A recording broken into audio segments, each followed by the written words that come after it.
Live from Utah's Wasatch Front, the pulse of the Mountain West, where the issues that shape your life meet the truth that sets you free.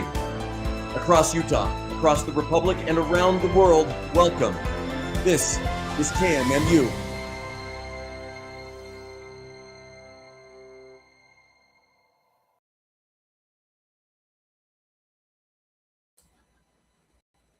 Hey everybody, welcome to the show. This is the Goud Crowd, and I am your host, Goud. And now I feel like there is a weird delay on this thing. Okay, I think we have an interesting show today. I'm going to talk to you guys about. Just give me 1 second. Let me just make sure this is pinned. Okay, I pin this. Yeah, you have a little bit of a lag, Goud. I do. It's very annoying. Yeah. I think it seems slightly off. I don't know if it's the camera or the mic, but okay. Well, it's very annoying because I can see myself and my mouth is not matching how I am talking right now. And so anyway, we'll work with it. So today we're going to talk about temporary or stalking injunctions in Utah and how they are being abused by leftists to target conservatives. And this has been happening a lot in this state. I've already dealt with 2 cases like this. One was last year with April Despain, and then a second one just happened with another client. And we won this case. We won April's case.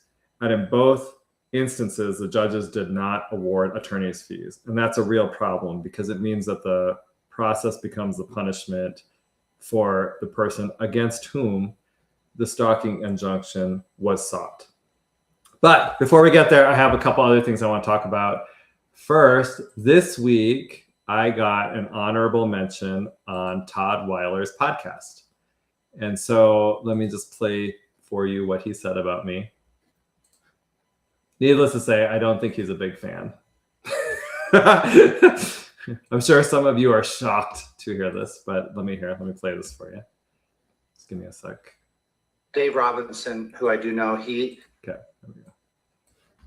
So let me share this with you. Let's see this one.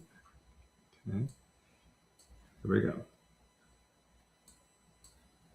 Dave Robinson, who I do know, he's an LGBT Republican, and he kind of runs in the same crowd as Goud Maragani, and they like to attack other Republicans and are not well liked, I think, by the establishment. Okay. Well, first of all, if you're being attacked by Todd Weiler, who is a fake Republican, then it means you're doing something right. So I'm not complaining at all. I am very proud that Todd Weiler decided to mention me on his podcast. So let me talk about why he mentioned me.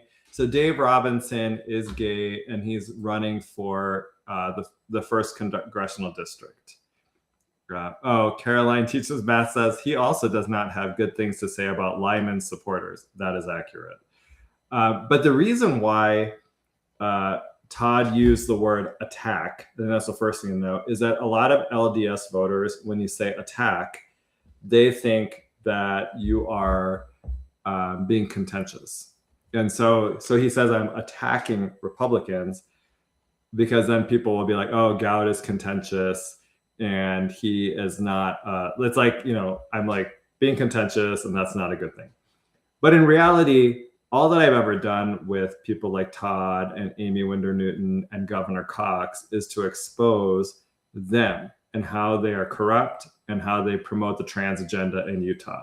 So in the case of Todd Weiler, he's actually one of the biggest promoters of the trans agenda in Utah.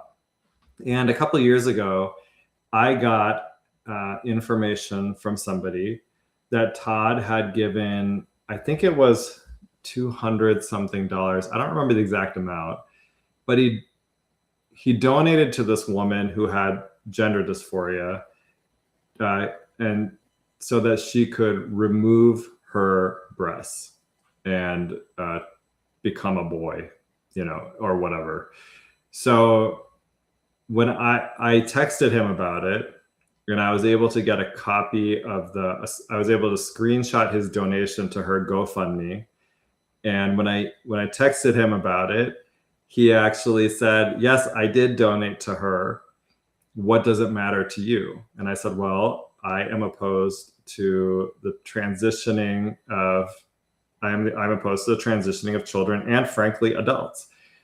And I wonder, did you check to see if did you offer to pay for therapy for her to help her become comfortable in her birth sex? And he said no.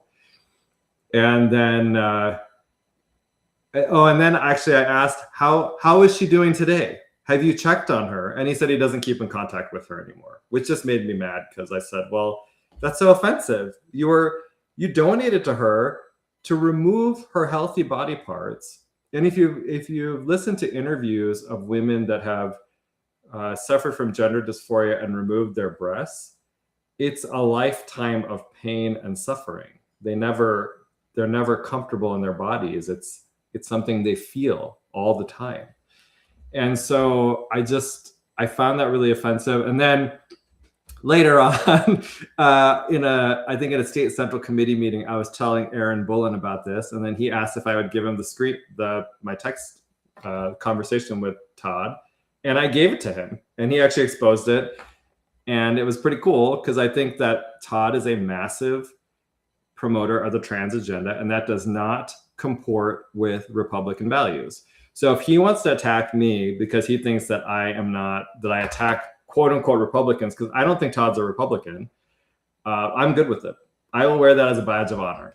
Now, that's not the only issue with Todd. I've actually done whole X threads about this, but let's see. So, here it is. I have it in my post. He gave her $251 to remove her breasts. He voted against HB 11. HB 11 is the bill that bans boys from playing in girls' sports. He voted against SB 16. SB 16 is the law that bans children from being given puberty blockers, cross-sex hormones, and surgery. So it bans you from mutilating and sterilizing children who are suffering from gender dysphoria. He also supports schools secretly transitioning your children to another sex. You can't really do that, but you know what I'm saying. So and secretly socially transitioning them at school, because sometimes what happens is kids will secretly start the social transition, meaning that when they, like, if I'm a boy, so like if I was with my parents at home, I would be a boy, and then when I went to school, I would change into girls' clothes and I would use a different name, and the school would hide it from my parents. Todd is okay with that. So just understand, like, he's not a Republican. And if I don't think I attacked him, as he's saying, because I didn't really, all I did was expose his own policy positions, and that didn't help him politically. And that's all it is. Now, I will say on the flip side, before I get to that, with Amy Winder Newton, the reason she doesn't like me is because I exposed that she went and she helped raise money for Equality Utah. Her answer to that was to actually she did attack me. She actually went and she contacted the National Log Cabin Republicans, which I was the president of, or I was the president of our local chapter. She contacted the national group and then pressured them to shut down our chapter. So we had this rapidly growing chapter because there's a lot of gays who are conservative, and all they want is the stuff I talk about. We just want to be left alone, and we don't want people transing. Essentially what they do with the trans agenda is they trans gay kids, right? So it's a kid who's like a boy. Mr. Producer, I'll let you know in a couple of minutes here. He'll let, like a little boy would be a little effeminate. And if you talk to a lot of gay guys, we had some effeminate qualities. And so instead of just being someone that grows up to be gay, and by the way, if you're an effeminate boy, it doesn't mean you'll grow up to be gay, but a lot of times that's what happens. And so instead of just being able to grow up to be a gay man where you can live a normal life and be happy and just be left alone, that's all most of us want, they trans you and they make you destroy your physical and mental health forever, You'll never be happy. You'll never have a good life. That's what we want. That's what most gay guys want. We are rapidly expanding, and Amy Winder Newton, as well as, she said, dozens of other elected Republicans in Utah, the establishment that Todd talked about, contacted the National Log Cabin Republicans and then got them to shut down our local chapter. So they've never done that, by the way. Equality Utah is a chapter of a national group. Amy Winder Newton and those dozens of Republicans have never contacted their national leadership to ask them to shut down the local version of Equality Utah because they're promoting all of these evil concepts like transing children. But they went after the conservative gays and they shut down our local chapter. On top of that, it is my view that Amy Winder Newton was involved in getting me fired from my job. So just understand, they attacked me. I exposed them and they turned around and attacked me. So for Todd to go and talk about how I attack Republicans, no, that's you, Todd. That's you, because Todd was actually one of the people, when I talked to the National Log Cabin Republican leadership after they dissolved our chapter, they specifically said that Amy Winder Newton and Todd Weiler contacted them. Now, I will say Todd has denied that he contacted them, so I don't know, but I don't know why they would mention his name except for the fact that he contacted them or someone mentioned his name. So, you know, yeah, I think that's right, Mr. Producer. It's projection. So they're projecting on me what they actually do to people. We got a few comments here. So, oh, Nanny H says, congratulations, Goud. Todd is a strange dude. Yeah, word to that. Jensen says she probably regrets it and Todd doesn't want to live with that guilt. Yeah, no, totally. I bet you she regrets it.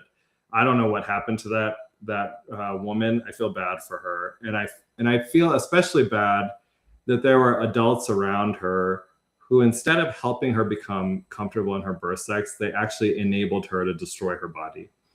And Caroline Teaches Math says, speaking of Republican values, at caucus, my precinct chair read the Salt Lake County Republican platform. There was nothing too surprising, but I encourage all voters to read it. Yeah, I agree. We actually read it in my precinct meeting as well, because I'm the precinct chair. So in our caucus, we read it. We kind of passed it around and had each person read one plank to it.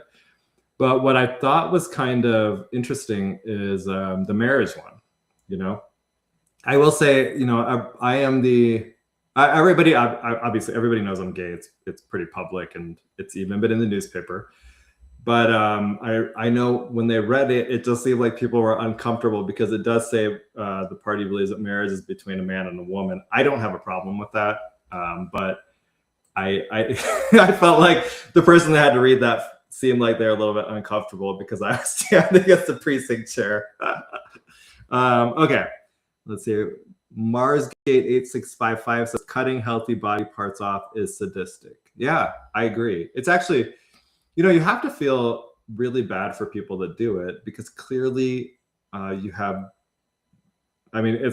clearly have mental health problems if you're cutting off your body parts just because you think you can change sex. And, you know, as a man, I can say that when I hear men who cut off their junk, I just, you know, I understand that they have serious mental health issues because I know a lot of men and most men love their junk. So, and I think it's the exact same for women. So, you know, it's very sad. I feel bad for people in that situation. Okay. Mr. Producer, do you want to play that video for me? I want to talk about this. There's a decline to sign movement, which I think is kind of interesting. And we'll play this Facebook video and then we'll talk about it. Let's see if he's going to get it up for us. Are you there, Mr. Producer? Otherwise, I'll keep moving on. It's okay. Thank you.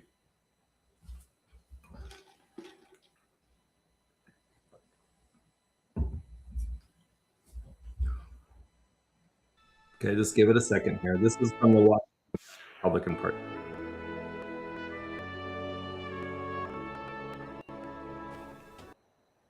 Decline to sign is a movement. It's a strategy where can take back control of their elections process and take it away from outside influences of money in and out of Utah that don't have our best interest at heart. These are our three main points behind our decline to sign movement. If I ask you to sign something that you gave permission for a candidate to bypass the entire vetting process and use only big money to get to the primary elections, would you sign that? If I ask you to sign something and it's you giving authority for that candidate to use big money in and outside of Utah to govern and dictate how our elections go, would you sign that? If I ask you to sign something giving authorization for that candidate to make it directly to the primary ballot, where we had 3 or 4 or 5, 6, 7 people on the primary ballot, so that when the election takes place, the winner only has to get 15 or 20 or 25% of the total vote. Would you sign something where somebody gets 25% of the vote and 75% of the people did not want them to be our elected official, yet they win? It is possible to buy your way directly to the primary ballot under the dual path signature gathering method. The way it hurts Utah is it allows people with enormous amounts of funding to buy their way to the primary ballot, eliminating any vetting and asking any questions, letting the public actually know who they really are. Okay. Yeah, Mr. Producer, will you can you go back to where he lists the 3 things on there? Okay, so here's what I want to talk about. There has been, we don't need to hear him talking again. I don't know who that is, but I'm sure I've met him before. What I think is kind of interesting about this is the lack of discernment. And this is what I mean by it. He's talking about big money using the signature path to get candidates on the ballot. Now, I agree with that. I think that when somebody asks you to sign a petition, and I said this last week, I think I said it last week or maybe the week before, that if somebody asks you to sign a petition, you should ask them if they are getting paid to collect signatures or if their candidate is paying to collect signatures. If the answer is yes, you should not sign their petitions, even if it is presented to you by a volunteer. Because I think he's right on this, that what the signature path does is it allows people to buy their way onto our ballot, right? So I agree conceptually with this, but where I think this is lacking, maybe not discernment is the right word, but distinction, is that we should not, is that the reality is this: the signature path hasn't gone away. There have been people fighting this for years, and we haven't been effective at getting SB 54 repealed. And honestly, I don't think you're going to be effective with the current people in office. So you should probably, if you're a delegate, if you're a voter, and you want to get rid of SB 54, but you're electing the same people that haven't repealed it yet, you might actually be part of the problem on this.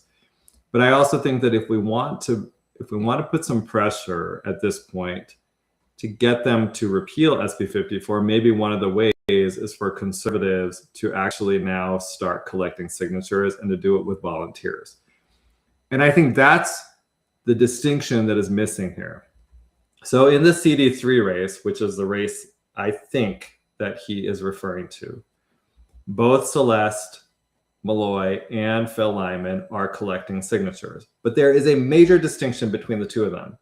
Celeste is paying a signature gathering company to gather her signatures. I have a source that told me that she is using Gather Inc. Gather Inc. is the same company that Governor Cox used in 2024 that submitted thousands of forged signatures. Okay, and so I question her judgment that if it's true that she's using them. Like I said, I have a good source that told me that's true. And so I think that is different than the effort that Phil is doing, which is an all-volunteer effort to gather signatures.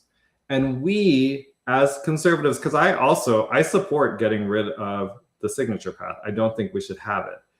But until it's gotten rid of, we need to find ways to be able to harness it for conservative causes. And so the way I see it is this: there's a couple things. One is we need the legislature to add a law requiring signature gatherers that are paid for candidates to wear a tag saying that they're being paid to collect signatures. People that do initiatives and referendums, when they are being paid to do so, they have to wear a little badge saying that. But for candidates, they don't. Like that distinction is kind of interesting, right? Those same people that passed that law about initiatives and referendums are Republican supermajority. They did that because they thought it would hurt the Democrats' ability to be able to go gather signatures and do initiatives. But what was interesting is they didn't put the same requirement on themselves when they gather signatures to get on the ballot. And I think we need that to happen. In the meantime, I think it's on all of us to ask the question, when somebody asks us to sign a petition, are you getting paid? Is your candidate paying to get signatures? If the answer is yes, decline to sign. He is correct. If they're running an all volunteer effort, I'm actually okay with it. And I think in the long term, if conservatives, people we know that would repeal SB 54, like I don't really think anyone doubts that if Phil could, he would repeal SB 54. He's the only major candidate gathering signatures that I know of on the Republican side who's only using volunteers. So if we start doing that, I guarantee you they'll repeal SB 54 if they think it's benefiting the conservatives, right? Although I think at this point, you probably are not going to see an example where conservatives lose at convention and that the establishment wins at convention. I don't see that happening a lot, but my point is, I think the decline to sign should be a little bit more specific. And it should be about paid signature gathering until SB 54 is repealed. And honestly, like there's so much discussion about this. I find it, to me, it's a little bit bizarre because the way to maybe look at this as well is for these big campaigns, when we have conservatives running, you're almost always going to end up in a primary. And the signature gathering process, if it's done with volunteers, can actually be used to build up that volunteer base that you're going to need in the primary.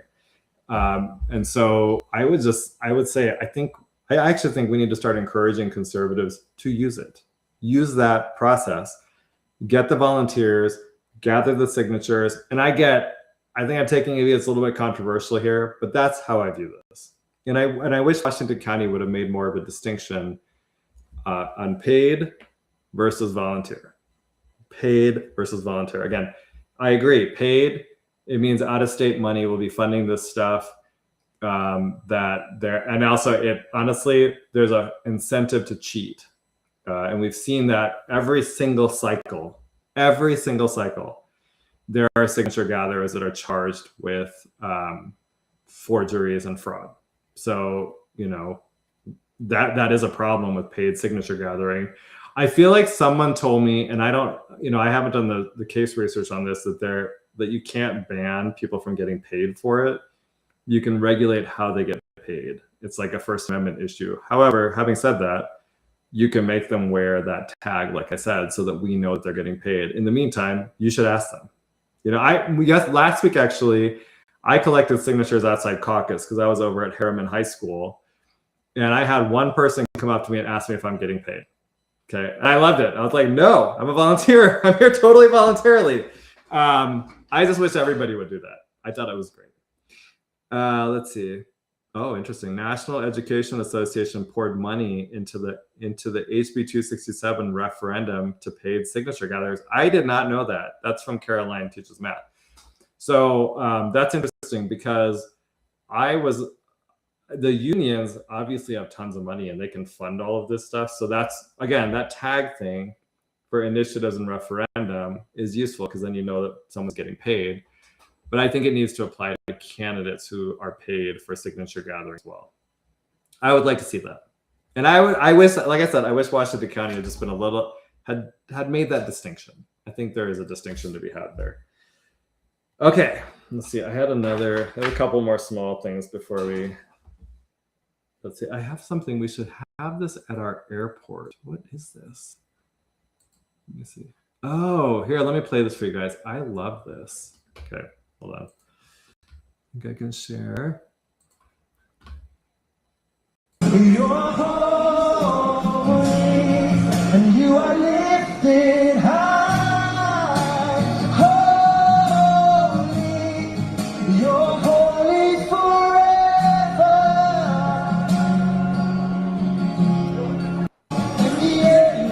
Okay. I think that we should have people doing worship music at the airport. I just think that'd be great. I saw that and I was like, oh, that would be so nice when I go to when you travel to, I think it's a great kind of, I guess maybe an opportunity for people to proselytize. Okay. And then I've got, do you think, oh, okay. So then I have a question for all of you. So I'm going to show you this. I want to know if you think this is a good idea. I'm torn on this one.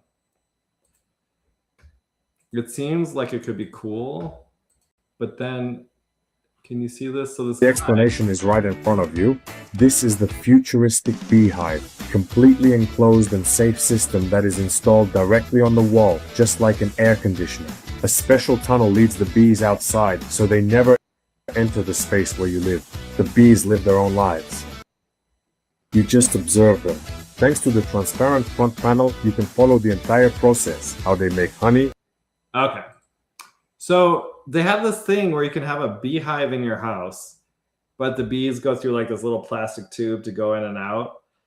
It kind of seems like it'd be cool to watch, but then I keep thinking to myself, what happens if those bees get out in your house, right? Like that would freak me out. I don't know. Would it, like, if you're listening, would you actually put one of those in your house? That's what's really, that's in my head. Like, oh, I don't know. Like, that just seems freaky to me. What if the bees get out? What do you do? I hate bees too. Okay. So let me talk about the stalking injunction case. So I have now dealt with 2 cases of, let me step back. So in Utah, if someone directs 2 or more acts against you that would cause a reasonable person to fear for their safety or suffer from emotional distress, you can go and you can get a stalking injunction. When you apply for it, the courts will do what's called an ex parte hearing. And the ex parte hearing means that they don't serve the other side and allow them to respond first. And I think I assume, based on what I've seen, that in all cases, when the person applies, the courts just issue a temporary stalking injunction. Once the stalking injunction is served on the respondent, they have a certain number of days in which to request a hearing. Okay, and then the litigation process starts. But during the pendency of that litigation process, the stalking injunction or the temporary stalking injunction is in effect. So I've now had 2 cases where a leftist, 2 different leftists, not the same one, has weaponized the stalking injunction statute against a conservative opponent or activist. And in both cases, by the way, the conservatives didn't even know who the leftist was when they went and they got the stalking injunction. So it's not that there was some interactions between the 2 ahead of time and a history. It's that the conservative in both cases had no idea who this leftist was, wasn't interacting with them at all. And the leftist is the one who goes and gets the stalking injunction. Okay, so in this latest case, this woman named Tanya Jones Smith, she went and she got a temporary stalking injunction against my client, right? And so he came to me. He's a working class guy, a mechanic, and he only, and this is public, so I'll say it. He makes $25 an hour, right? So I charge more than that, just so we're understanding here. And we initially, this was clearly a political targeting because the respondent in this case is actually a member of Utah Patriots, and he was going to these events and just being a counter protester and participating. So he was going to like anti-Trump rallies and anti-ICE protests and being a conservative counter protester. So he went to a protest. He came to me after that temporary stalking injunction was entered. And then we requested to have an evidentiary hearing, right? But in the interim, because it was a political targeting, I filed what's called a UPEPA motion. This is the Uniform Public Expression Protection Act. It's a burden shifting statute that you can use to get a SLAPP suit. So if that's when you're being targeted for political reasons, you can use it to dismiss that and to get attorney's fees. Okay. The court in this case found that yes, UPEPA applies, right? So we met our initial burden. And once that happened, the burden shifted to the petitioner, so that's Tanya Jones-Smith, to show that she met her prima facie case. And the problem here is that the standard is so low for stalking injunctions that anybody could meet it and overcome the UPEPA motion. And that's what happened here. And then when the burden shifted back to us, the judge did not find in our favor on that UPEPA motion. And then we had to go forward with the evidentiary hearing. The evidentiary hearing ended up taking 2.5 days. A lot of this was because the petitioner was pro se, and she was taking forever to ask all of her questions, and it's wasting a lot of time. But at the end of it, we won. The judge actually found that she had presented 4 different acts that she said that my client committed that were the basis for that stalking injunction. The judge found that none of them were founded. Now, and he dissolved the stalking injunction, entered judgment in our favor. But the problem is he did not grant attorney's fees. And so now we have a situation where my client has been saddled with these attorney's fees, and the process becomes a punishment. And this is my issue here, is that I'm kind of trying to figure out what the solution is to this. Like, is the solution that we as conservatives need to step up and help people in these situations? Because the left seems to have this unlimited funding for every legal case under the sun, so that all these left-wing attorneys are out there and they're able to help anybody with anything, right? They can sue for anything. On the right, we don't have that same infrastructure. And I feel like there's a lot of wealthy conservatives, but they don't actually help our working class kind of conservative people. And I wish they would, because it's hard. And I'll tell you, it's difficult because I don't want someone to have to suffer to be able to hire me. And I'm happy to represent people, but I mean, at the same time, I also have to make a living. So it's kind of this, it's a little bit difficult. My mother heard about this and told me that maybe I shouldn't have my own business. But she's my mother. She's trying to be helpful. Okay, but let me lay this out for you and show you what this woman is like, so you get a sense of it. Hold on, here we go. Okay, so let's see. Okay, so you pull up this video. This video, I think, and I had posted this on X, but this video. I'm a patriot. This video, when you see this video, it's like this woman is clearly nutty. Okay, here we go. I'm a patriot. I love my country. Yeah, I love my country too. We have Utah patriots. It's all about We're gonna follow them and execute them after this for Nuremberg 2.0 because they're such fucking MAGA. Wait. I'm just kidding. No, I got told I hope you get Charlie Kirk, so. Well, I got Charlie Kirk today. I'm from Utah, born and bred, and I know all about the Mormons and Charlie Kirk and his wife that was banned in Romania for trafficking children with her ministry. So. Okay. So just, first of all, like, clearly she hates people that are MAGA, right? She wants to do Nuremberg 2.0 to execute the Utah Patriots. And that's the group that my client is a part of. She also talked about how she was happy that Charlie Kirk is dead. When I asked her about that, she actually doubled down on it in trial and said that, yeah, I am happy he's dead. I have every right to feel that way. She said he was a Nazi and a racist. So that should just give you a sense of what type of a person this is, right? This is a very mentally disturbed individual. Caroline Teaches Math asks who represents her. She represented herself. That's what initially she said she had an attorney, and the attorney actually that she had went to like Stanford Law. So he went to one of the best law schools in the country. But then he never made an actual appearance in the case. She just wrote his name on the initial pleading, but he never showed up in trial or anything. So I wondered when I saw it, I was like, huh, he went to a really good law school. I don't know why he would represent this lunatic. But okay. So now let me kind of take you through. So that should give you a sense of what kind of an individual this is. So on August 16th of 2025, my client is a counter protester at I think it's a Stop the Trump Takeover rally. It's not a No Kings rally, it's before that.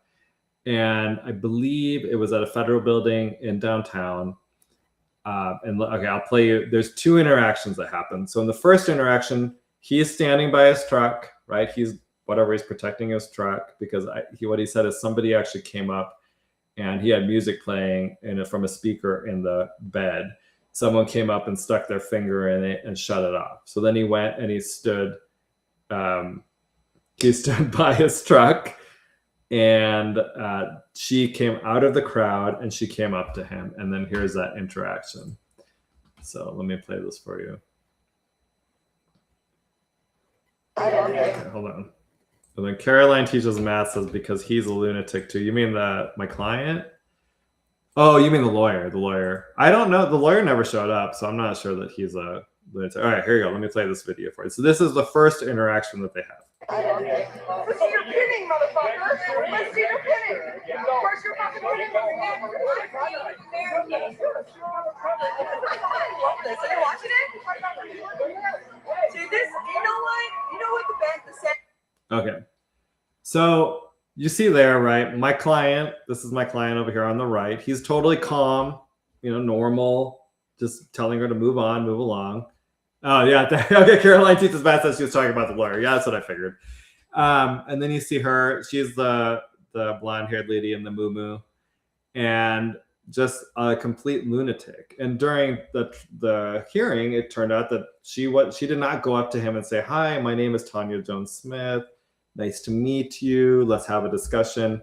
She came up to him heated, right? He just completely heated, completely like this is lunatic-y to me. Like I don't want people like this around me. So that she claims in trial that right before this video started that you're watching, that my client had threatened her and said he would kill her and bury her in his backyard. Okay. Now let me add that she made that claim, but then in multiple different videos, which I'll show you some of them, she actually says he threatened me and I have it all on video. All of it's on video. I have all the threats, but she never produced any of those videos with threats on them. And I think what it was is she made that claim up because, as you'll see in the next video, she spits on him. So what happens is they have this interaction here. She leaves, and then she goes back into the crowd, and he's thinking to himself, "Oh, thank God that lunatic nut job is gone." But unfortunately that's not what happens. She actually comes back, and let me show you the video of her coming back, and I'll show you this will be the second interaction. Now, if you're listening, oh wait, hold on. Okay, this is a little bit longer. Let me show you the shorter one first. Here. Okay. So this is going to be, there's no sound on this video. There's no sound on this video. Okay. So what you'll see is and this is a video that she gave to the Salt Lake City police, because what happened is, well, here, I'll show you the video and then I'll tell you what happened and why she gave this video. So there's no sound on it. So if you're watching, you'll be able to see it. If you're listening, you won't be able to see it, but I'll kind of tell you what happened. So right now, there's a lesbian woman. You can see her. Then now the video is focused on my client, and he's talking. He's saying something, but he's still calm. And then you'll see Tanya Jones-Smith in a second here, right? All right, now she's in front of him. I don't know what she's saying. She's getting in his space. She's flicking him off right to his face, okay? And then now, boom, she just spit on him. So you see that? She spit on him. I'm gonna just play it from there because that's actually important. So she's getting close. She's like a lunatic, and then boom, she spits on him. He flinches, and his reaction to this is totally normal, right? Like he steps forward. Now he then calls the police because she spit on him at this protest. Okay, and the police come. She starts making these claims like, oh, well, he threatened to kill me and bury me in his backyard. And I have it all on video. I have it all on video. And her husband, let me show you the next video because it's slow so you can see what I'm talking about. 134. And just if anyone's listening, all of this stuff is public because it was entered into evidence in a public hearing. So, you know, I'm not doing anything that's inappropriate here. So this is the video. All right, so this is a video I got videos from different people at the protest. It's kind of interesting. So the first video you saw was from a Utah Patriot who was there. He gave that to me. This video I'm about to show you is actually from a left-wing protester who was there. And she contacted Kish North, who some of you guys probably know, and was like, hey, I have a video from that interaction. And she provided this video and another video because she was like, look, this Tanya Jones Smith woman keeps showing up at all of these protests. And she just, you know, like, even though I disagree, this lady, I disagree with James and Kish and them on terms of their views on ICE. We've actually been able to have pleasant conversations together and talk about stuff. We're just protesting peacefully. But Tanya Jones Smith and her husband come around to these protests and they cause a ruckus and they purposely run around trying to instigate stuff with people and get people. She's trying to get people to hit her and to attack her so that she can put it online and increase her social media following. So there's like, what's fascinating about this case is that there's people on both sides of this who are actually supporting the conservative. And it shows you because that woman, and this is my own view on this. This left-wing woman told me, she's like, you know, when I sat and I actually talked to them, she's like, I used to be one of the people that would scream and yell at them, and they scream and yell at us. But she's like, once I started talking, I realized we agree on like 80% of the things, and we're kind of friendly now. We all talk, and we're protesting, or we're the opposite view on this thing. And I think that's how it generally is. Like, if you actually talk to most people, maybe not Nate Bluen, he's a little weird, but most people, you will find that you agree with them on like 80% of the stuff, and maybe even more, because really, like, you know, most people I think we agree on a lot if you just talk about it. And if you're at a protest, I feel like most people at the protest probably are like, hey, we all have a First Amendment right to protest and we should be able to do this peacefully. But anyway, okay, I'll play this video. This video has some sound on it, but it's relevant because what you'll see is her husband, and I'll show you here. So this is her husband in the white shirt right here. And he walks around with a selfie stick and his phone, and he does this at protest. So he films all of these things.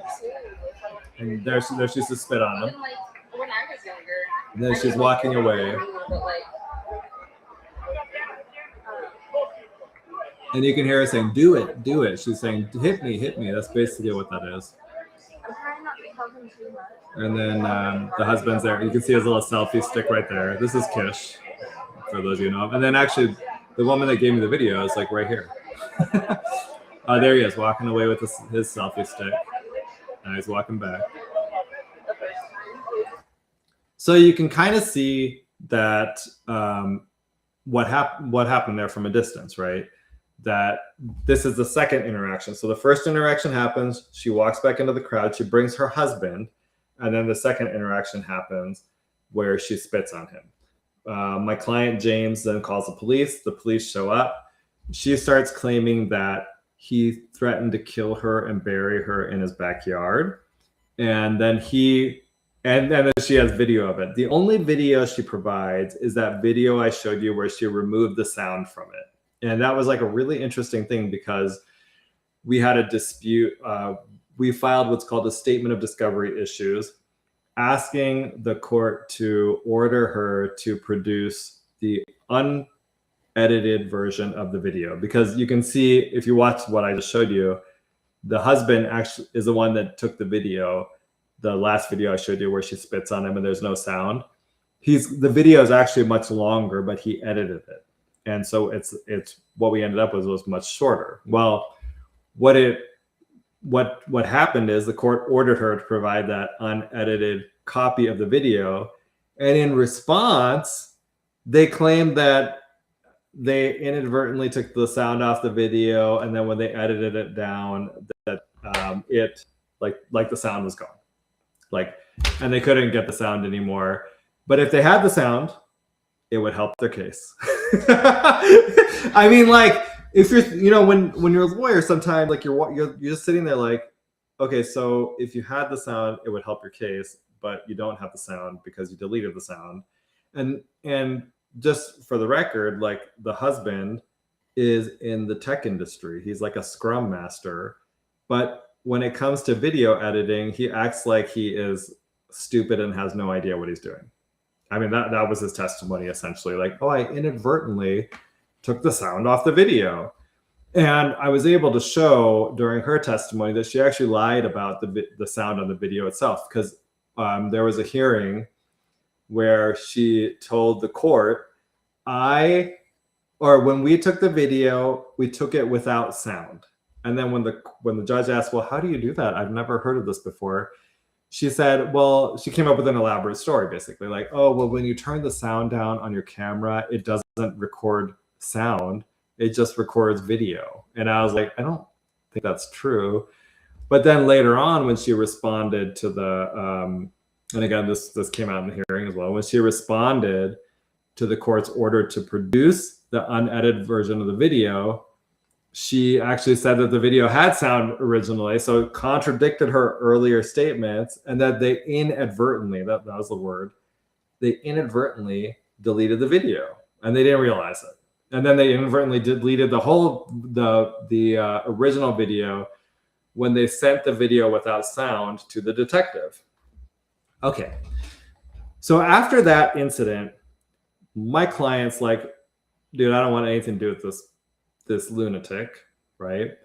And I'm going to let law enforcement handle it. A very normal response to this type of thing. And then what happens, and this is where it gets kind of political, is that she has multiple political actors who submit statements to the police saying that my client threatened to kill her and bury her in his backyard, right? And that she never spit on him, that spitting didn't happen. Even though, let me just add, her husband actually told the police that day that yes, my wife did spit on him, but it was because he threatened her. And what was fascinating is when I showed that video clip to him, because he said, "Oh, my wife never spit on your client," and so I showed him the video. I was like, "You just said in the video that day to the cops that your wife spit on my client, right?" And he said, "No, I didn't." And then I played it again. I was like, "Let me play it to you again. Didn't you just say that your wife spit on my client?" "No, I didn't." And I was like, okay, this is like, either I am just seeing a different video or he's just like gaslighting me. I don't know what's going on here. So it goes to the police. Then 2 different prosecutors' offices look at different charges to file. The Salt Lake County District Attorney's Office, so this is Sim Gill's office, they look at charging her for assault for spitting on a client. And by the way, spitting on someone is like totally disgusting, right? Just like, ew, gross. You like spit on, like, that's just disgusting. It's nasty. And you should be prosecuted when you do that. Sim Gill's office declines to prosecute. They say that there's not enough evidence to show that she spit on him. But if you look at the video that I showed you, it's very clear that she spits on him. Then the Salt Lake City prosecutor's office, they investigate my client for making threats. The threats that are nowhere to be found, because even though she says that she has it on video, she never shows the video. And so anyway, we're trying to get, I'm hoping that Sim will relook at this case, because one of the findings that the court made is that, yes, she did spit on him. Now, the standard for a civil case is preponderance of the evidence. It's lower than a criminal case. But when you look at that video that I just showed you, it's very obvious that she spits on him. But kind of one of the key points here is that she spits on him. But I think what happened in the prosecutor's office is that they saw the statements from these activists, and it contradicted what was in the video. And I think they were struggling with that a little bit. But some of those witnesses testified, and the court actually found that they were not credible. You know, like I was able to show these people are not credible. And one of the things the judge said is, you know, like when counsel asked your clients, showed them the video of you spitting on James, your client, like your witnesses, denied it, even though I could see that you were spitting on him, right? Like they're not credible. One woman, the lesbian that I was talking about, she actually wrote a statement where she wrote it 3 days after this incident happened, and she hates conservatives so much that she could not even write a statement without insulting my client. She called him a MAGA tramper fool. She said he's semi-intelligent. I mean, like, so little judgment that she couldn't even just like not write a statement that was totally inflammatory. That's how what a biased witness she was. She was standing right next to it and saw it, and then claimed that she didn't spit on him. I mean, it was just ridiculous. All right, so then, okay, let me show you this video. I just want to give you a sense of what a nasty person this is. So first, this is a video that Kish North took of, and this is from that date of August 16th, I think, of 2025. And I'll just play a little bit of this. Let's see, right out here.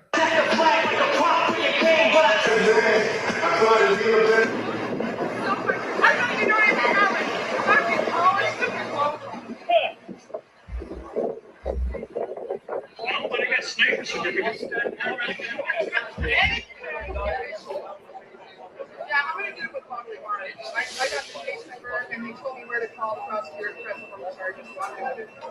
Yep, the cops told me to do it. So I'm doing it. Cops told me to do it. Yeah, they did. They're like, if you threaten me like that, you got it on video. Okay, so you see right there at the end, she said, the cop said, if he threatened you like that and you have it on video, you should let the prosecutors know that. So she has clearly, like I said, she claims multiple times that, and this isn't the only example, there's other areas where she said, I have it all on video, he threatened me, I have it on video, and then she never had any video showing that because it didn't happen. That was fake. Caroline teaches math says, my gay friend once proclaimed to me, lesbians, they're the worst. I don't think she's allegedly not a lesbian. She's married to that goofball a man. But I guess you never know. She might be one. Okay, now this is her. Let me see if I find her video. Hold on. She took Kish's video, and then she created this one. So let me show you this. And then this will just, again, give you a sense of how biased this woman was and how she was targeting, the Utah Patriots, right? So here we go. Okay, so these guys right here that are videotaping are actually stalking me now.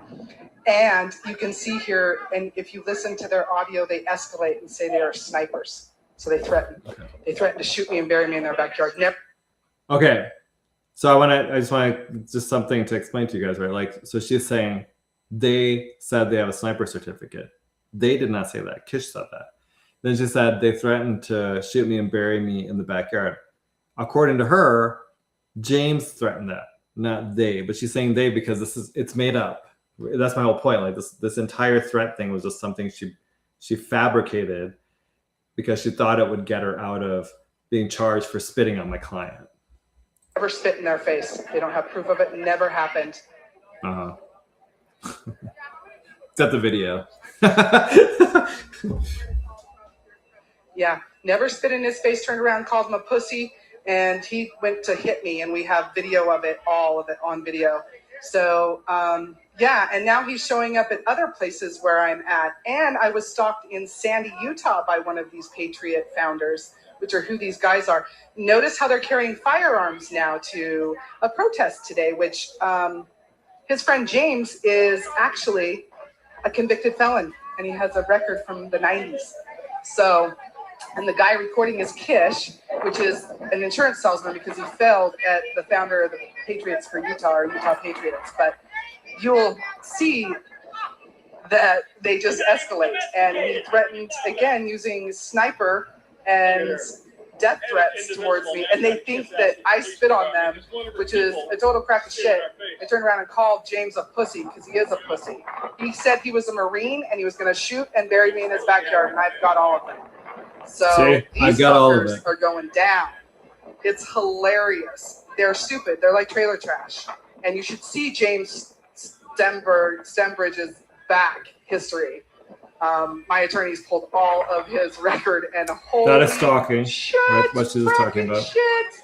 Just, I read it. buddy, You're good. your mom failed you. I mean, this is like a lunatic, right? You can get a sense of it.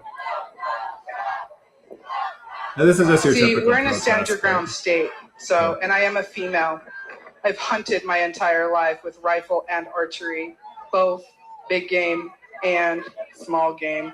So, turkey hunting, I've done it all. I was married to a Marine for 15 years. I get it. But There she is, I'm holding no her middle pussy, finger up. and I'm not going to back down to some fat guy that has no teeth, that is an ex-meth addict and a fraud and a felon. Okay. Caroline teaches math, says no, her witness. Oh yeah, sorry. Okay, you're right. The witness was a lesbian. She might be the worst. So, okay. Now, what this woman did, Miss Jones Smith, is first of all, she accused my client of being a meth addict. He never did drugs. Now he had a criminal past, but it was from the last thing was 20 years ago. He cleaned his life up.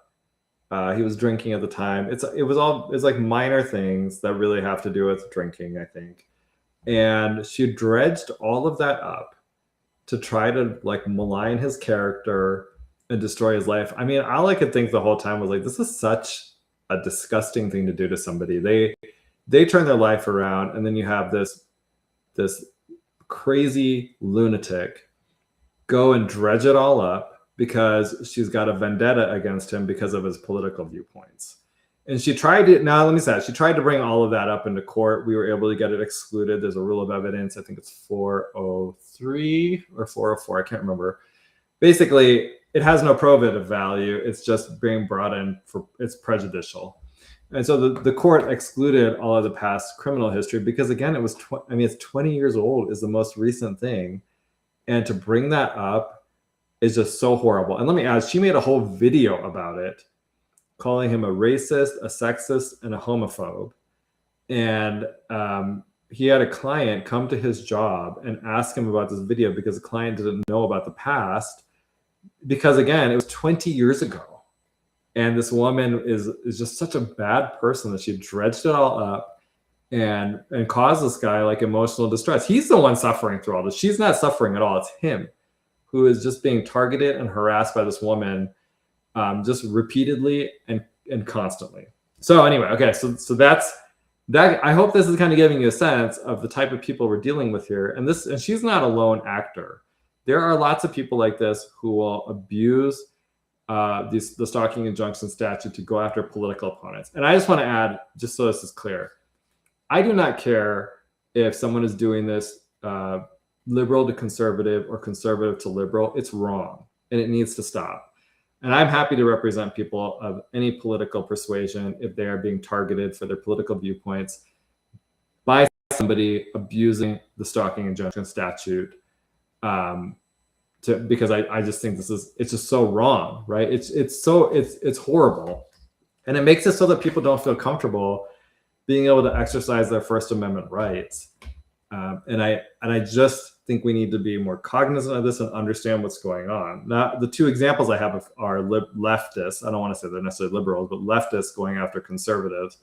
I'm sure that there's probably an example somewhere of it going the other way as well. Okay. So like I said, never produced this video that she claims she has of him making threats against her. I think it was made up. And it was to justify her spitting on him because she apparently can't control herself and is crazy. So then, if you notice, she mentioned this incident on August 29th of 2025. She says one of them was following me around in South Jordan. Okay. Just give me 1 second here. I'll show you this video because I thought this was fascinating as well. She originally gave us a video, and it was of she gave us a video on, I'm just trying to think here. Oh, originally she gave us a video of this August 29th incident, and it had no sound on it again, right? No sound. And it's her driving around, and she's driving around on Jordan Gateway, I think it is. I think that's right. It's the road, if you're over by 15, 114 South and 15, it's the road just before you hit 15. And sorry, you're coming from Riverton. So you're going eastbound on 114 South. You get to right by the highway. There's a left turn you can make there. I think it's called Jordan Gateway. And then on the left, there's a Sam's Club and a Walmart. So she's driving, but she's coming from north of 106, and she'll come south onto that road. And then she claims that this guy is following her, and she says it's my client. So let me just show you a little bit of this video. Okay. And the music is like super obnoxious in this thing. I like clearly like she like not my kind of music. It's actually a little bit headache inducing. So here's 250. Okay. So That's a dude right there. Fucking dude right there. He pulled up behind. okay, see that guy? That's a dude right there. Fucking dude right there. He pulled up behind me and went to like approach. And then when he did approach, he went to look over. And when I looked at him, he had an army hat on, like that, like one of the ICE people with those really weird hats with all the Trump symbols on it, but they're khaki looking. Older man, wouldn't look over. Yeah, You can see here that she's going south on Jordan Gateway. Right. I'm telling you, they fucking follow me, and they start fucking harassing me because that Ryan Woolsey being a Trump ICE agent guy. They'll fucking really, they don't understand who they're fucking with. They just don't get it. Stand your ground state. And I'm a fucking redneck. I'm just not a red. I'm a purple neck. Right in the middle. But they want to fuck around with me. I'll fuck around with them too. I'm no problem. I do better research than some of the FBI. But don't be fucking following me. You fucking will regret it. Tell me where we at, y'all. Okay. So you can see like this is probably someone who is not all there. Like, and essentially I think my theory of this is that she was trying to create more acts by my client directed at her to be able to file the stalking injunction, right? The only act she had at this point was my client's reaction to her spitting on him. Like she thinks that if you spit on someone and then they step forward, which is what he did, that is now an action directed at you for the case purpose of a stalking injunction. But in reality, it should not be. And actually, I think our laws don't do a good job of making this distinction. The standard is so low that even if somebody attacks you and then you respond to it, your response can be the basis for granting a stalking injunction, which I think is unacceptable. And the reason is that what it does is it allows these people that target people, these harassers, because she's really the harasser here, to go out and to try to get their victims to respond so that they can then file a stalking injunction, which is what happened here. I find this very like, it really bothers me because, like I said, this is the second case I've dealt with where it's this situation. It's not the conservative wasn't initiating anything or taking any action. It was the leftist who was out there attacking the conservative to goad them into reacting, to use that for the basis for the stalking injection. So anyway, she's driving down this road. The guy in the SUV actually has a license plate that says Auto Savvy on it. It doesn't have like a normal license plate because Auto Savvy is a dealership in Draper. This guy is actually probably driving to the dealership in Draper. He's not following her. And the reason why, though, she was able to use this is because based on these quick clips that she had taken, it's like a white guy with facial hair. And so basically it could be like any white guy with facial hair. One of the points I made in the court is that it could be the judge. You know, like she could use this against the judge because he's a white guy with white facial hair. You know, that's literally all that was. In the same way, if she found a brown guy with facial hair, she could say it was me following her. That's how low of a standard that is. Now, by the time we got to the evidentiary hearing, we were able to, because like part of the problem here is it's a little bit hard to see who exactly is driving the vehicle. But my client's son actually showed me that when he slowed down the video to 0.25 speed, it goes like frame by frame, and we were able to freeze it on the face and then freeze it on the arm. My client has a bunch of tattoos on his arm, but we were able to show that this guy doesn't, and it wasn't his face. Plus, we had evidence showing that he was at work that day. But just to give you a sense of like, it takes a lot of effort to kind of go through and dig through this and figure out what's going on. So let me see here. I just want to show you guys. I have 506 for some reason. Oh, okay. So here, so she says my client followed her, right? So now watch what happens, and then think about if this is really someone being followed. So she's going right now. She's driving down Jordan Gateway, and she's going south. She's gonna cross through 114 South, and this is right by. I'm gonna turn this down just a little bit. She's driving by there's a Ford dealership on the corner there that she's driving by. And now she's gonna make a U-turn. I have this stupid song stuck in my head. See you throw a bitch right now. Do it. Do it. Okay. So what's kind of fascinating about this is she claims that the person followed her through the traffic light and then followed her in this U-turn, or she says flip a bitch. But the thing is, I was like, okay, but why didn't you take any video of the guy following you and making this U-turn? Because it didn't happen. I think the guy's actually, if you look, there's a left turn lane to go eastbound onto 114th. I think he actually got into the left turn lane, which is why she flipped the U-turn. Okay, then, okay, I'm gonna take you a little bit ahead. This is all long. I don't want to play the whole video because it's kind of long. So now the guy drives by her again. She's on 114th. So you can see he's got an Auto Savvy license plate.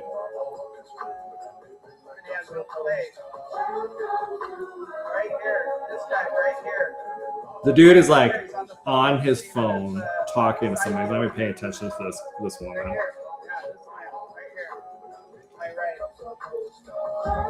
Yep, same guy. Same fucking man. It's the same man. He's the same fucking man following me. There you go. Swear to God. And see a white guy. Right here. There you go. White guy, white facial hair on the phone. And if you look, he has no tattoos on his arm. And now watch. Yeah, he's following me for a fat minute.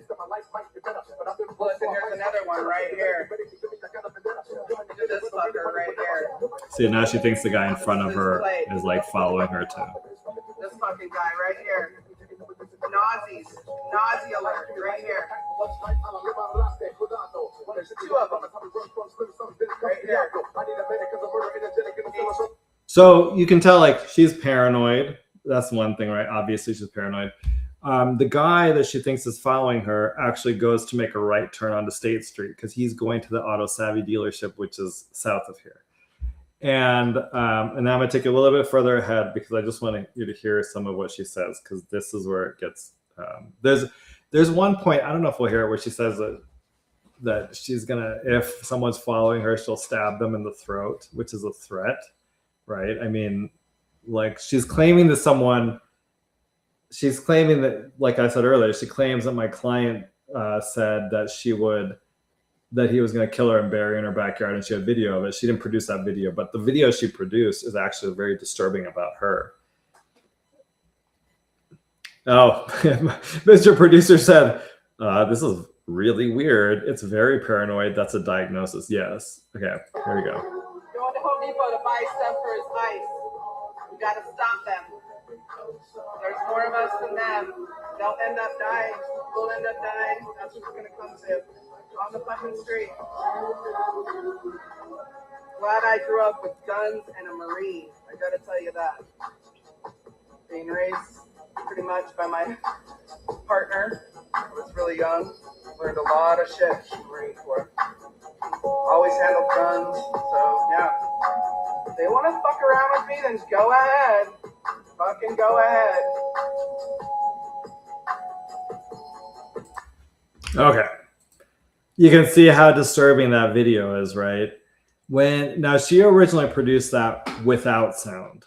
We only found out that it had sound when we were in the second day of the hearing, and she pulled it up and started playing sound. And then it was like, oh, wait a minute, you have sound on the video. And then she produced it. And so now you understand my point about that other video without sound on it, right? She originally produced this one without sound. When she produces it with sound, it's like, whoa, I totally understand why you did not give us the sound. She claimed in court that the reason she didn't give it to us with sound is that she is talking to her dead ex-husband there. However, I argue that this was actually, she didn't want us to see what was in this video because it doesn't show that my client was following her. It actually shows very disturbing things being said by her. And actually that it justifies, it's my client's the one that should be afraid for his safety, not the other way around. So that's kind of, and so then you apply that to that other video, like you produce that without sound. Well, what does it have on it if we listen to it? I think it would not help her case. Okay. So then we found this on her Facebook, and this is like another nutty video, but essentially my theory on these two is that they like run around and her husband causes problems, and he's kind of like a little bit of a beta male, maybe is the way to say it. I think she's a witch, and you'll see why I say that in a minute, because in this video she's gonna say things like, you'll have eternal death. And oh yeah, Marsgate 655 says, my gosh, this is nuts. Yes, it is nuts. That's my whole point.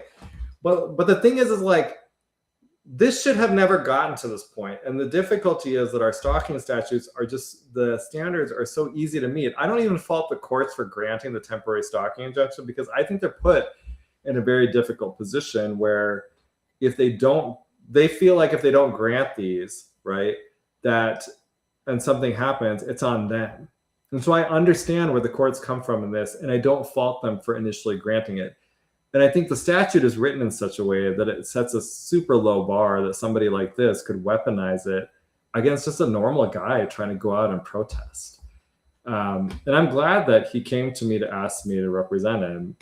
I just wish, where I think we need to make some changes is that maybe the losing side, when the petitioner loses in a stalking injunction case, they should have to pay attorney's fees. Okay, so this video, she was like, it was the Karen Reed trial. She went to Massachusetts for this, and then there was some people that were there. And what you'll see, I'm not going to play this whole thing just because it's a little bit long, but she walks down a sidewalk for like a few minutes. And initially what she says is, I wanted to go give them some of the what for. Give me a second on the stalking statute piece.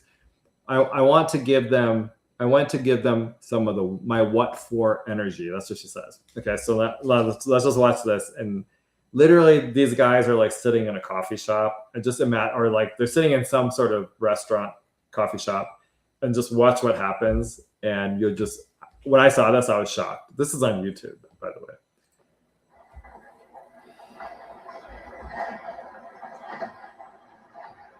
And she walks for minutes before this. So Coming out. Don't ever aggressively assault my husband again, or you'll go to fucking Utah. Okay? Yeah. Don't ever fucking. I know who you are, and you too, motherfucker. No, don't ever do that again. You approached him and started aggressing him on the fucking road as he was walking by, dude. I did. Yeah. Way to go. Show us the proof. We're from Utah. We're not from here. And you fucking came out and said, "Can you get a good picture of my son?" Are you fucking kidding me? No, you're all sick. You're all sick, and you're fucking gonna die and take your eternal death with you. that's the witch thing, I think. You want to fucking hit a woman? Okay, I'm gonna pause it because right there, I was walking away, and that is when Chris Albert was going to take a step outside with his chest puffed at my husband. That's why I put my body between him and my husband. And immediately when I turned around and put my body between the two, he backed up and shut and locked that door. Okay. If you were watching, that's actually not what happened. The door is open, so it's obviously like a nice day out in Massachusetts. She walks up screaming like a lunatic, and the guy comes and closes the door. That's she says. I mean, which, by the way, totally normal response. I would have done the same. So, literally closes the door, and then she says he was coming out to like puff his chest out at her husband. No, he wasn't. He just closed the door because obviously he doesn't want you screaming and yelling into his business. You're a lunatic. Okay. Hold on. You fucking piece of shit, and your mom has no divinity. You guys are fucked. Proved everything right. Walk by your house, walk by, and you came out and aggressed us and assaulted us. We're not even from here. Okay. So that should give you a sense of this, right? That is completely insane. And she did that. This ended up getting admitted as evidence. It's on her YouTube page. And it just shows you that this is somebody who is, I don't know, she's like in La La Land or something, but even her descriptions of what's going on in the video doesn't actually match the video itself. Because, like she says, he came out and aggressed at us when she was yelling at them. And all he does is gets up and closes the door. And so you can get a sense of like the problem here, right? She's just making stuff up. The videos show that she just makes things up. So basically she had like 4 different bases for her stalking injunction. The first was that he threatened to kill me and bury me in my backyard on August 16th of 2025. The court found that that was not founded and that was not true. And what's interesting about that is that she presented herself and 4 other witnesses, I think, that all said that my client did that. I presented, what I showed you with like, here's what she said in these videos, plus my client testifying that he never did that. The judge actually found that none of her witnesses were credible, that they were political actors and that they were targeting him. He found that my client was credible. So that action did not happen, was not a basis for a stalking injunction. The second one was the August 29th of 2025 driving incident that I showed you, where she thought my client was following her in a vehicle that he did not own that belonged to the Auto Savvy dealership. That the judge also found was not him in the vehicle. And like I said, I think the slowing it down helped, going frame by frame in the video and then being able to freeze on the face and then freeze on the left arm. So the face, it was pretty obvious it wasn't my client. And then the left arm that showed that there were no tattoos on it, and my client has tattoos. So that the judge found that that was not founded. Plus, we presented evidence that he was at work that day. The third stalking injunction was that he posted mugshots of her on Facebook. But he actually did that in response to that video I talked about earlier that she posted. She created a video with his old mugshots called him a racist and a sexist and a homophobe. And I'm saying it in that order because there's actually they have some weird song that goes along with it. What was fascinating is that she denied creating that video, even though the video had images from her stalking injunction in it, and then it also had the mug shots, and the way it described my client matches how she described him in other videos that she had created. So the court actually found that she created the video, she posted the video, and that he responded to what she did. And so the court found that could not be a basis for granting a stalking injunction. That's actually fantastic, by the way. Like, that's good. Then the fourth act that she claimed was that my client contacted her daughter's work. And in order to show that, she provided this screenshot of a discussion between somebody and a chat bot at her job, this woman's job. And what was so interesting about this is that everything that would identify who sent this conversation with the chat bot was redacted. Everything was redacted. Now, the court actually ordered her to produce the unredacted version of that conversation, because otherwise there's no connection between this alleged thing that happened at her daughter's job and my client. But I was able to get in testimony from the daughter that the daughter never contacted anybody after the court issued that order, and neither did the petitioner, Ms. Jones-Smith. So the court found that also was not a basis for granting a stalking injunction. There were no bases for granting a stalking injunction at all. And then he dissolved the stalking injunction. And but the problem with the case is the attorney's fees piece of it. And like I said, the court found that she did not have bad faith in filing this because she believed that these things were true. And so I have to see like where we're going to go with this, because I'm a little bit, I feel like that's kind of subjective, meaning like she thinks these things in her head, I guess. But I don't know that my client should be the one that has to pay for what she thinks in her head. I don't think that's fair to him. And so I've got to kind of figure out where we're going to go next with this. But I do think that's a problem. And it might be one that maybe our legislature needs to address head on. That when a petitioner files a request for a stalking injunction, if the respondent wins, I think they should actually get attorney's fees. So that's just something to for us all to maybe think about. Like, how do you deal with this in a fair way? Because obviously there are cases where people need stalking injunctions. I don't deny that. There are definitely people that are threatened by, I think a lot of times actually it tends to be like lovers, right? So, you know, there might be a husband-wife, husband-husband, wife-wife, whatever, where they need, or just boyfriend-girlfriend, boyfriends-girlfriends, whatever it is. Typically it's a lover situation where there's some violence or there's some threats and they need a stalking injunction. Okay, got it.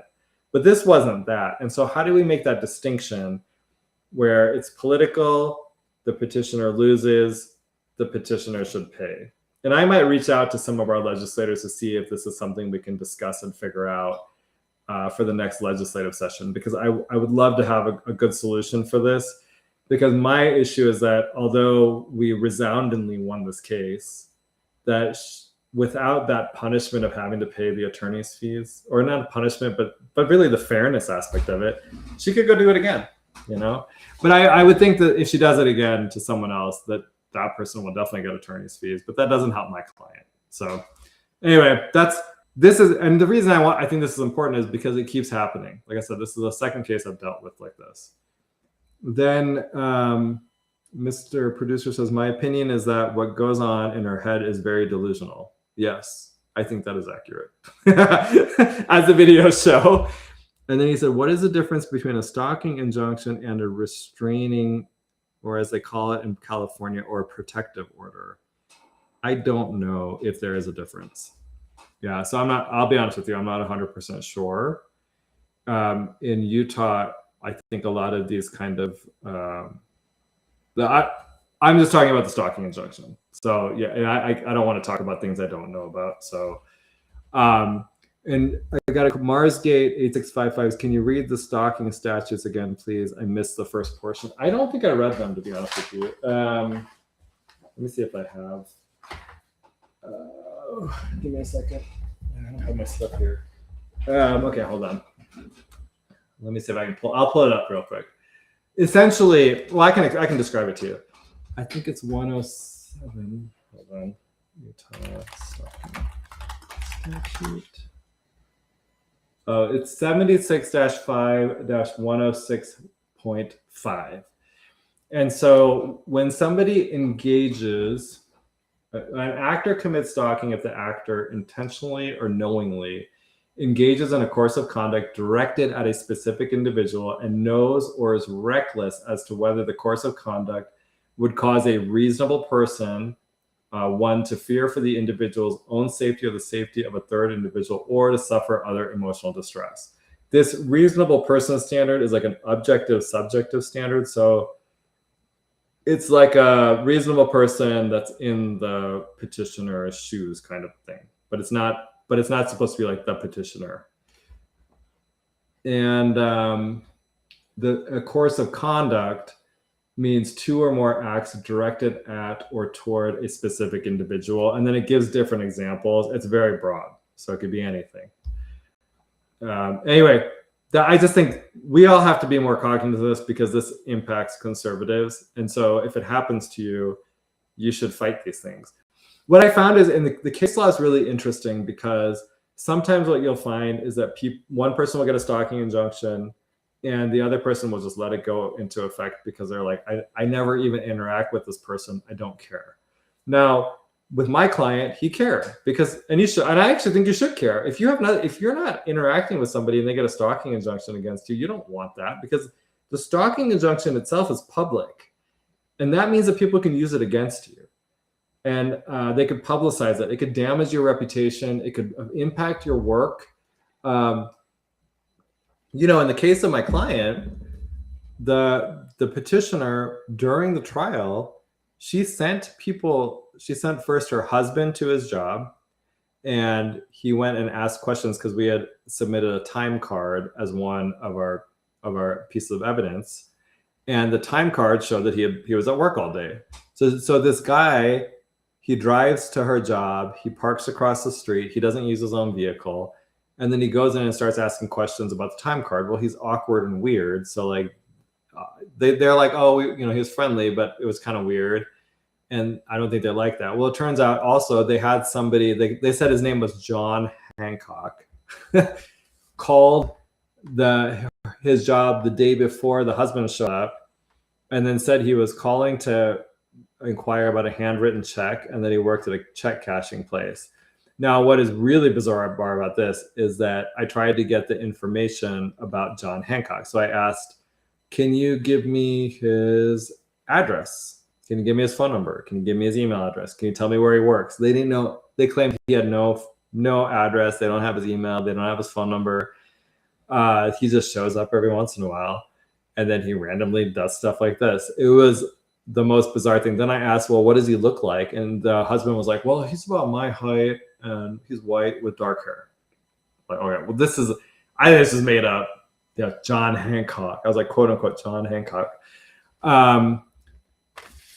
And then the third person, she served a subpoena, duces tecum, and that's a subpoena for documents on the workplace. She had her father go and serve it, and then my client got fired from his job. So they didn't like that they didn't like that this lawsuit was going on. Now it's totally, on a very conceptual level, it's unfair because he didn't stalk her. He didn't do anything to her. And she got him fired from his job. So literally the process was the punishment here. And this is why I have such a problem with this. I think a lot of people in Utah, they think, I'm going to make some generalizations here, so just take it for what it's worth. When women in Utah start talking, the men have difficulty understanding and judging when they are lying and when they are being truthful. Something happens. They've been taught to just shut down and believe all women. And I am sorry, but women lie just like men. And there's all sorts of examples of this happening. And this stalking injunction was one. It was lies. I've seen cases where women claim that they were sexually assaulted, and they're lies. They're utter and complete lies. And so we have to be more discerning about this and not believe people because the person's a woman or a man or whatever, or they're a bishop or they're into church hierarchy. All of these people can lie. Nothing changes. Like, they're humans. And we need to be able to judge these based on the individuals. In this case, this woman is a liar. She just lies all the time, freely, without any compulsion, without any qualms about it. And she comes up with these elaborate stories to tell the lies. And that's where I was kind of annoyed with this. It took longer because it took a while to get to the point where the court found that she was totally an incredible witness. So, we got where we needed to be, but I wish that had happened earlier with our UPEPA motion, for example. Caroline teaches math says it also affects your CCW permitting. Okay, so there you go. This can impact people's lives. So I will go. I will go and talk to a couple of legislators and see if there's something we can do maybe for the next session. I had talked to a legislator just before this session, but I think I was just a little bit late in the cycle because I was kind of busy to really get something to change. So maybe after the elections, or I'll see who's there and then try to reach out and see if we can kind of make something happen here. Caroline teaches math says, my name is John Hancock. You can buy crypto and yield 3,000% returns. Seriously. I'm sure that is, that's basically what this, I was like, how do you have, okay, there's no way in 2026 that there is somebody named John Hancock, right, who does not have a phone number, doesn't have an email address, you don't know their workplace, and they just randomly show up at your house every once in a while. Like, come on. You must think I'm stupid. She probably did think I was stupid, if I'm honest about it. But okay. So that's what I have about that. Oh, okay. And then I saw this. I thought this was really interesting. And I think it's true. So let me play you this video. Just give me a second here. Someone shared this, and I thought it was really fascinating about, kind of the greats of the past. It's Alex Jones doing a radio show, clearly a long time ago because he looks much younger. They look up to some twit instead of looking up to Thomas Jefferson or looking up to Nikola Tesla.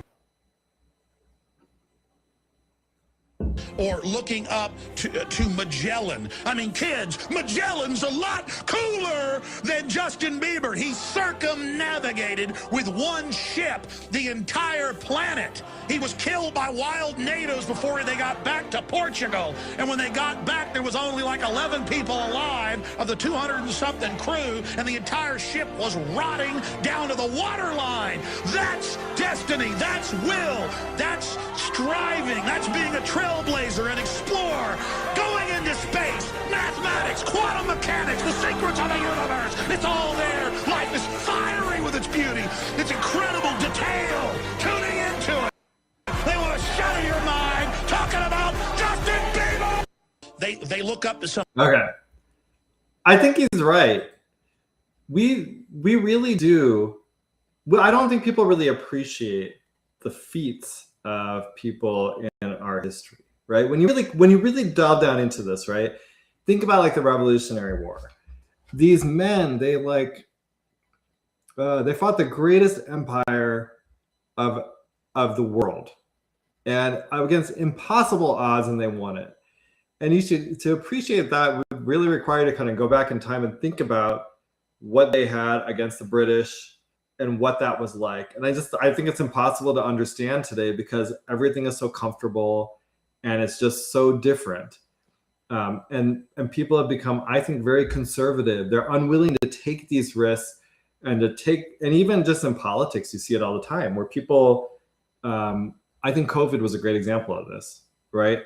Like 80% of the population just went along with whatever the government told them to do. Oh, stand 6 feet apart from each other. It's not even logical what they were telling you.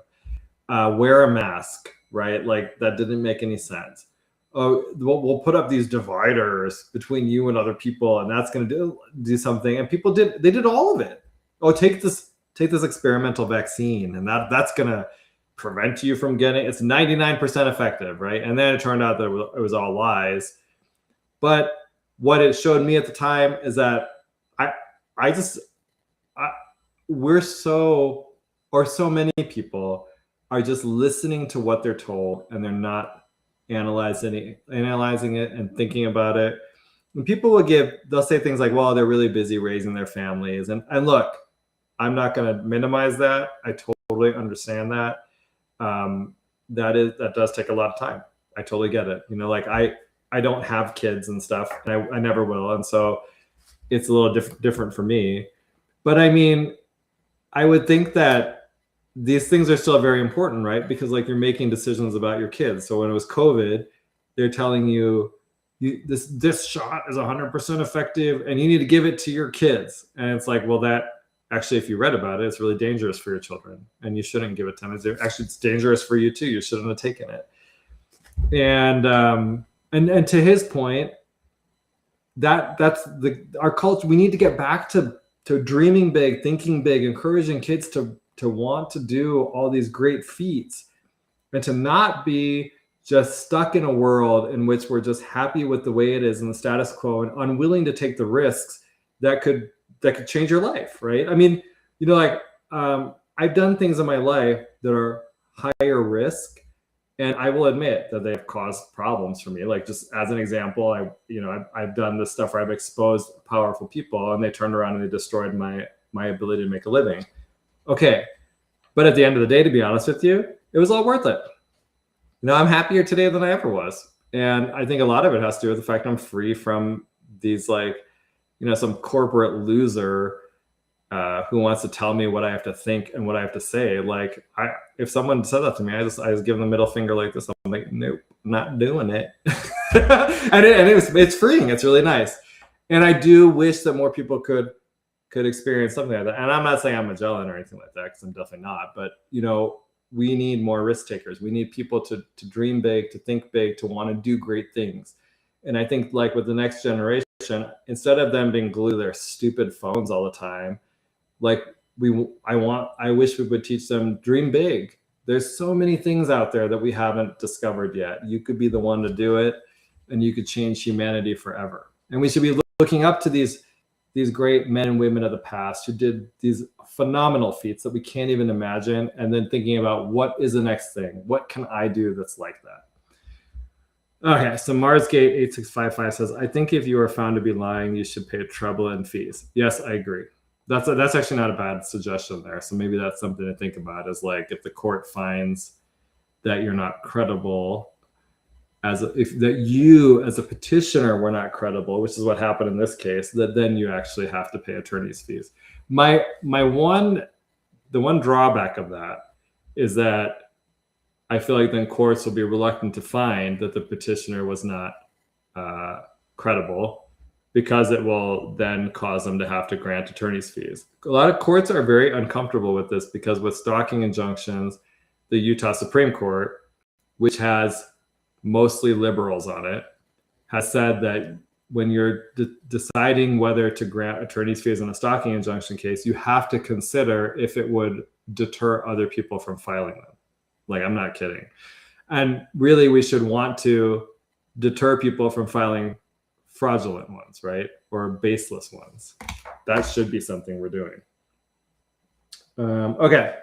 What was I had a thought about something and it slipped my mind.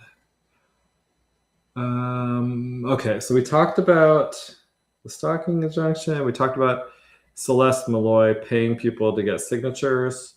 I just want to reiterate, since we're at the end, we're heading toward the end here, just before I get on my last little topic. Or maybe I'll do my last topic first, because this one, okay, I'm just going to tell you, I'm more fascinated with this. It's a little bit, maybe it's a little conspiratorial, but I think it's kind of interesting.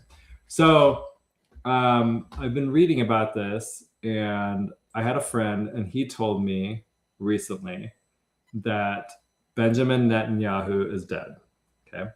And I was like, oh, come on, that cannot be true. they keep showing videos and stuff of him, right? Well, then I started looking into it, and I actually think that he's correct that Netanyahu was killed. Okay, and so I'll show you a couple of videos just because, and only because I think this is fascinating and it's more fascinating.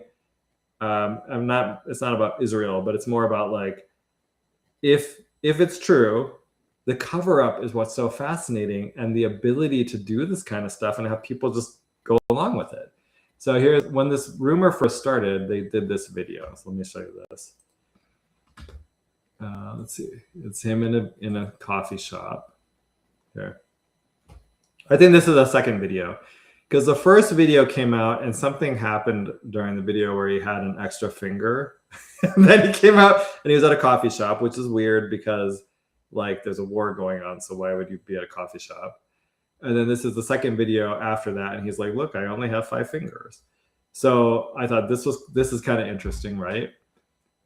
And then after this, they came out with, let's see what my next one was in the sequence.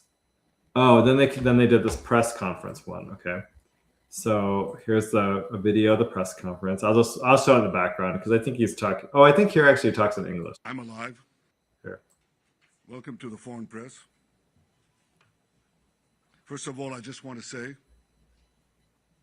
I'm alive, and you're all witnesses. And now that I dispatched this piece of fake news, I want to give you an update on Operation Roaring Lion. Under President Trump's visionary leadership, America and Israel are acting together in Iran with great determination. Okay, so what's funny is that like this does not look like your typical press conference, right? Normally you would see, like you might see the press in it. He talks about the foreign press being there, but then afterwards they put out information about the press conference, and the foreign press was actually not there in person. It was virtual, which is why I think there's either good AI or it's like a body double type thing, but it's just like really interesting. If it's true, maybe he's alive. I don't know. Obviously I'm just doing amateur. This is amateur investigations of what's online. So I am not a professional. So then there's this video. This one just came out, I think yesterday. But and this one actually looks the most realistic because there's people around him, right? And they're kind of it looks like a damage. He's at a place that was damaged by a missile. But then I was reading, this is actually from a missile strike in 2025. That's not from now, but if he's dead and this is AI, they've just kind of repurposed these old videos, which I think is interesting. And then let's see, I have one more. Okay, and then this is where it gets really interesting. So I guess in the Jewish religion, when a family member dies, they take a 7-day, I think like a mourning period. And so during that time, they don't post on social media. Apparently, the son is very active on social media and took a 7-day break from social media. There's also a video of his wife, Sarah Netanyahu, and she just looks like people are like, they think that she was on drugs or something, probably mourning the loss of her husband. So here's the son. He's at he went to actually fill in for his dad at CPAC Hungary. I'm thrilled to be here in Budapest. It's one of my favorite places in the world. I love Hungary. I think Israelis are discovering Hungary in recent years and fell in love with Hungary, and we all feel so safe here, and it's such a beautiful country and safe country, and it's like almost like a second home for me. I'm thrilled to be here in. Okay. So he said apparently he filled in for his dad because his dad has food poisoning, but like I said, people are saying that he's actually dead.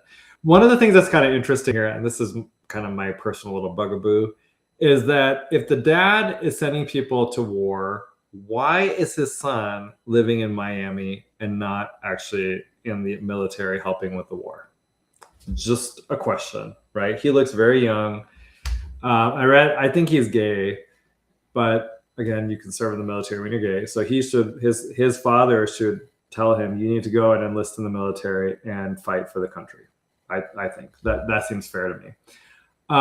Anyway, I think this is fascinating. And here's where, like, when it eventually comes out that he's dead, I'm interested to see what they'll say he died from and when. And do they just keep all of this as if he's been alive this whole time, and then they just and then they act like he died more recently, or are we just gonna, or would they admit, no, he died a while ago and we just covered it up for a little while? I think it's fascinating. Maybe I'm the only one, but I'm interested to see where this goes. The other thing I thought was interesting is, like, the AI, what it shows is from, if it's AI, it's not perfect. They can't totally do it right. What you'll see is that people are constantly finding little things with the AI that's not quite right. So there was another video, I didn't show it.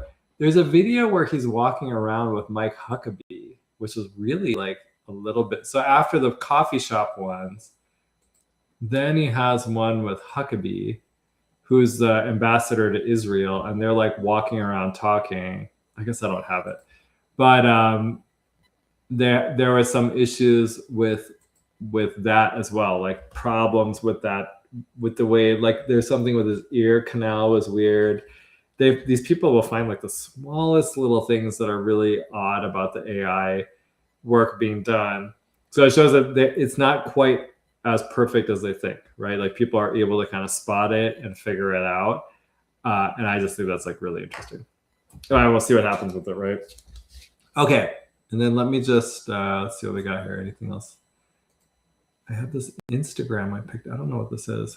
Oh, I know what this is. Okay, so I want to tell you guys something that's kind of interesting. So there's this guy, Dave Robinson, is running for the 1st congressional district, right? And it was mentioned in that first video I played by Todd Weiler. And he is he's a gay Republican. He lives in Salt Lake City, so he's in the district, and he's running. And I was talking to him today, and he told me he went to this debate. He's like, I was the only Republican at the debate, and it was all the Democrat candidates. And he was like, oh my God, it was crazy. So I gotta, maybe for next week, I'll try to pull the video. He was telling me about some of the answers and stuff. It sounded really crazy. But one of the things I'm trying to see if we could set up is I think it would be cool to have a debate between the 2 Republicans. I think there's 2 running for the 1st congressional district, because it's all in Salt Lake City, like Salt Lake County. And I was messaging with Rochelle Morris. She said that she'd be willing to moderate it. I think she'd be really good at that. So I think it'd be awesome if that happens. I'm just throwing it out there as a really cool possibility. And anyway, I think it'd be fun. Really fun. Marsgate8655 says Nephilim. I'm not sure what that reference is, and also I've been watching the videos too. Yeah, the videos are nuts, right? Like, I'm fascinated by it. Okay, let me close out by, this is probably the next congressman from Congressional District 1. I think there's a lot of these Republicans who are hopeful that Ben McAdams is going to be the congressman or something. But, Caroline Teaches Matt said, Gemini says BB is still alive. He may be alive. Like I said, I am amateur investigating. Okay, I just wanted to see this because I thought this was kind of interesting. It's Nate Bluin and some random girl. Let's see if this works. Did I do something wrong? Oh. Technically people, and that seems close enough. We're here because there's a special club with a Salt Lake City chapter that we want you to know about. It's called Intellectually Constipated Ex-Husbands, or ICE for short. They like to gather here at the courthouse to make sure people don't do heinous illegal acts. Like attend immigration hearings or be brown. If you're thinking about joining this club, there are a few things you should know. Number 1, this is a volunteer club. They used to be able to pay their members, but they did a few too many crimes against humanity, so their money went away, and now they just do it for the love of the game. Number 2, you don't have to be an ex-husband. But it does really help to be the kind of person no one wants to be married to. Number 3, you do have to pay dues for this club. But it's just a one-time fee of your soul. After they take people from their cars or court hearings, these ex-husbands have a whole network of what they probably think are clubhouses to hold people they've abducted. They make detainees pay for things like books or blankets and... All right, for the love of God, can somebody please help Nate get some new clothes? Like, I can't deal with this. Like, what is that? The socks? The pants? Do the pants have like a design on them or something? Like, you are running for office. Can you please dress like a normal person? God. Okay, I can't watch any more of that. He's so annoying. You know, I gotta be honest with you. If you're in Congressional District 1 and you elect that dude, I'm gonna have to judge you because he's a loser. He's never had a real job. He was on Snap. I think he abused Snap, and so that he could find himself. You know, probably who knows what he was doing, but he had to find himself and ski and enjoy his life while the rest of us were having to work. That's just disgusting. And so if you're going to vote for that guy, that's really just a reflection on you. Okay, Caroline teaches masses. I guess I'd like to be petty and wonder why Bluen wears cycling shorts to run trails. Remember, he's endorsed by Bernie. Yeah, I know. Seriously, the shorts were bad. Even the pants. Like, what is it with the pants? His wife is a lawyer. Apparently, I think like it was kind of suggested that she has. They put out a video where it's kind of implied that she has gotten abortions at Planned Parenthood. I think. And then people were saying that maybe she aborted his children. So clearly, like there might be some issues there. But I just think like everything about this guy is just annoying, and it's annoying from the perspective of, you know, most people are working. You're having to work a full-time job, and then you're paying like half your income in taxes, right? It goes to, and people say, if you're paying half your income in taxes, you're not doing your taxes right. Excuse me. We have to pay federal income taxes, payroll taxes, state income taxes, property taxes, sales taxes, use taxes, vehicle taxes, gas taxes. I could go on. I am getting tired of paying all these taxes because really, if you think about it, we have to work twice as much because we're paying these stupid taxes so that losers like Nate can go on Snap and abuse it and live free on the taxpayer until he finally married the woman who apparently, I guess, couldn't find a man who's productive. Caroline teaches math says, "Is she a beard?" I don't know, to be honest with you. He doesn't really give up. This is surprising, but he does not give off gay vibes. Some of the, I mean, you know, like if you watch a video of Ben McAdams, I don't know how you walk away from that thinking he is heterosexual. But with Nate, he actually sounds like he's straight when he talks. You know, so like when you think about this from this guy, like totally just like abusing the system, and he's not the only one. There's tons of people doing this, right? You see all the fraud going on, daycare fraud, Medicare fraud, Medicaid fraud. What are we doing? Why aren't we dealing with this fraud issue on every level and getting these people to go and get a goddamn job, right? Like you get a job, you work, and you pay for your own stuff. And if you are single and have no children, you should never qualify for food stamps or any welfare. It's called get a job, okay? Unless you're like disabled or there's some reason you can't work, but otherwise you need to get a job. Go get a job and pay for your own bills. Well, on that very pleasant note, it's 7 p.m. and we are done for today. So thank you for listening to the Goud Crowd. I am your host. We are on every Monday from 5 to 7 p.m. on, you can find me on my X handle, on Utah Main Street Media's X handle, Rumble and YouTube, and at kmmu.org. And in between shows, you can, the place I'm most active is on X, and it's at Goud, 4 Utah. Just to close, Marsgate 8655 says, I would never film myself squatting, so there's that. Oh, that's actually, that's a great point. It is very awkward looking. The whole video is weird, right? But the woman, just before we go, the woman who makes that video, she makes these videos where she goes to house listings. I think she must be a real estate agent. And she does that little shtick she was doing. So she like sits in weird positions and makes, I think, what she thinks are funny comments. But the ones that I was listening to weren't very funny. She probably needs to work on the humor part of that. Okay, Well, it's been a pleasure. We will see you next Monday. In the meantime, if you have any tips or